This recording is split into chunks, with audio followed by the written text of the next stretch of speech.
Now, what I want to talk about, first and foremost, in this speech, is a very important principle in our religion, which is, it's almost like a principle. It's the idea of at-ta'ayush, which in Arabic means living peacefully with one another.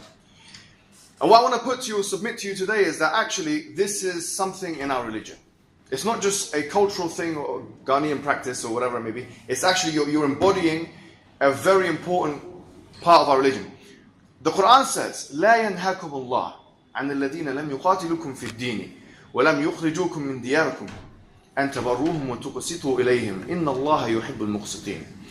In chapter 60 verse 8 of the Quran, Allah subhanahu wa ta'ala, He says, Allah does not forbid you to be just to those individuals who don't try to kick you out of your homes and they don't try to kill you, that you may be just to them. Because Allah loves the just. Now, who is He talking about in this verse? Allah is talking about non-Muslims.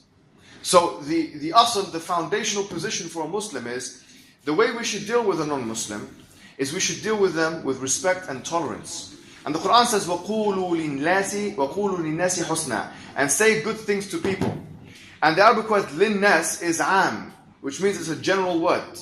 It doesn't mean just to the Muslims and not, for example, to the Christians or Jews or atheists or people who do witchcraft here in Ghana or wherever it may be. Yes, I know that they exist. And you should do dawah to them as well. That's something that we'll come to. But just be careful that, no jinn comes on you or anything like that. The point is, so and there's a beautiful hadith where the Prophet Muhammad sallallahu alayhi wasallam, he says, "Irhamu man fil ardi, yarhamukum man fis sama."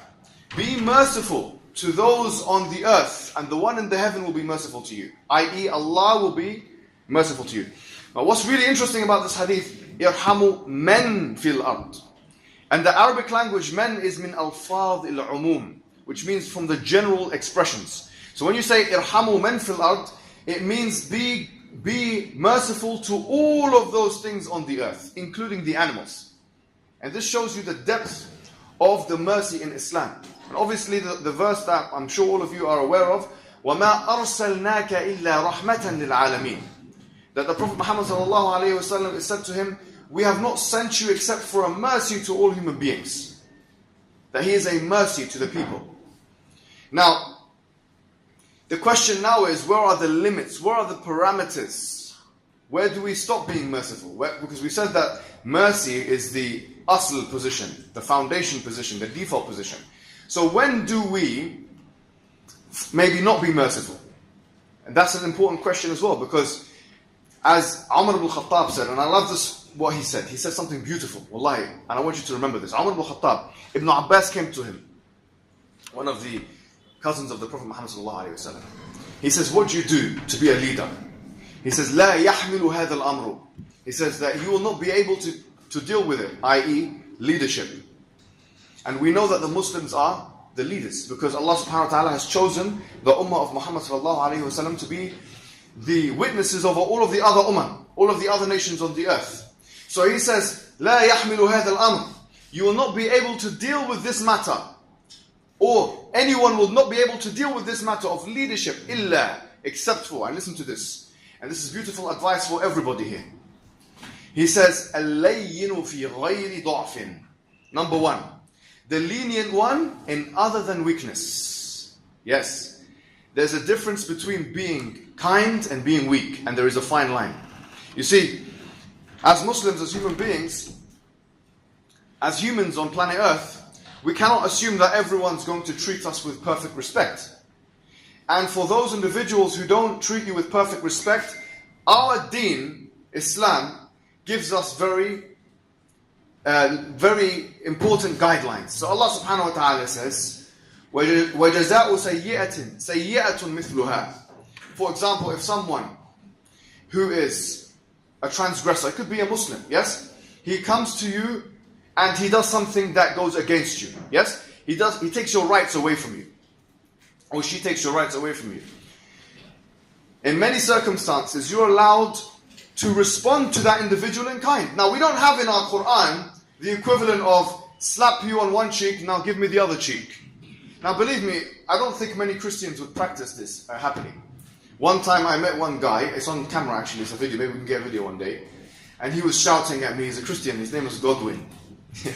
Yes, some of you might know. But anyways, his name was Godwin. I said to him, he said to, you know, in the Bible, we believe that if you slap him one cheek, then we'll give him the other cheek. I had enough of this guy. I said, okay, give me the cheek, I'll slap you right now. So I went like, he said, no. So what happened? I thought you were going to give me the other cheek. So really it's an unpractical, unimplementable, unreasonable thing to slap someone on one cheek. Imagine someone slaps your mum on one cheek. You will say, Mummy, give her the other cheek. Someone slaps your grandma and her cheek. Grandma, you know, let him slap you on the other cheek. No one would do this. This is an unimplementable, unreasonable demand. It's contradictory to human logic, really. But we'll come to things in Christianity which are contradictory to human logic in a second. Anyway, so اللَّيْنُ فِي غَيْرِ ضَعْفٍ. You have to be lenient and you have to be kind, but you cannot be weak. وَالْقَوِيُّ فِي غَيْرِ عُنْفٍ. That's number 2 now. So Umar said, number 1, be lenient, but don't be weak. Number 1.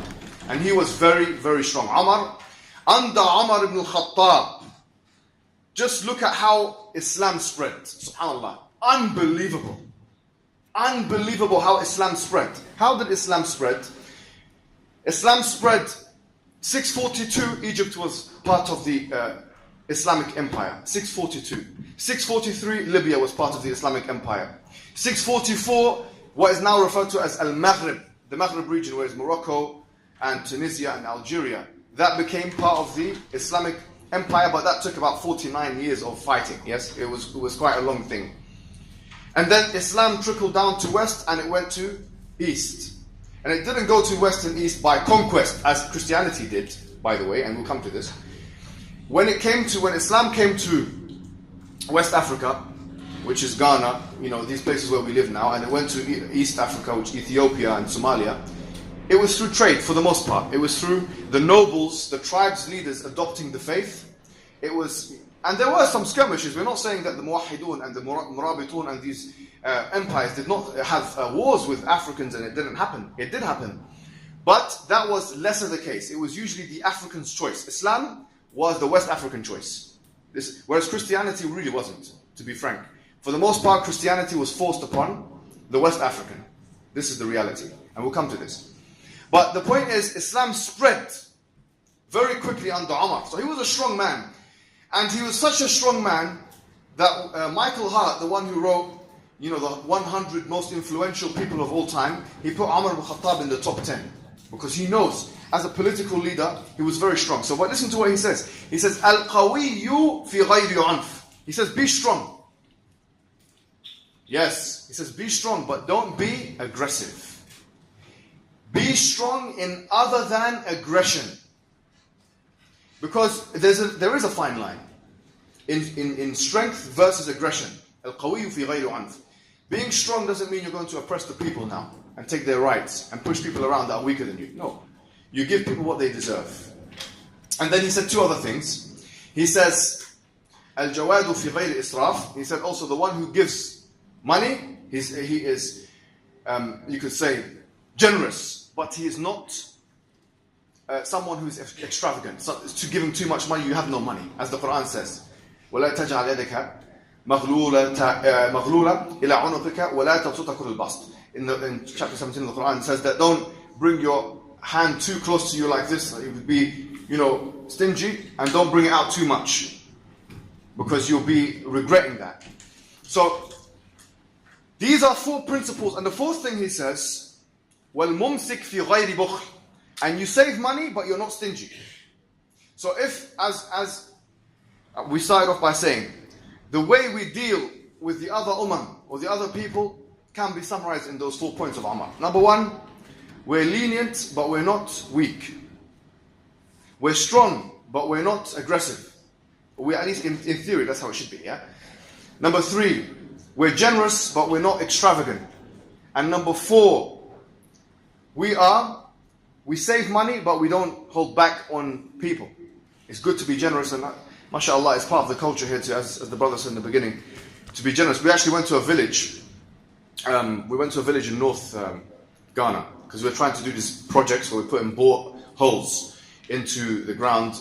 It's like a mechanical borehole, so it takes out the water, and the whole village gets the water. So there are lots of villages, you know, in North Ghana, which they need like kind of that infrastructure in place.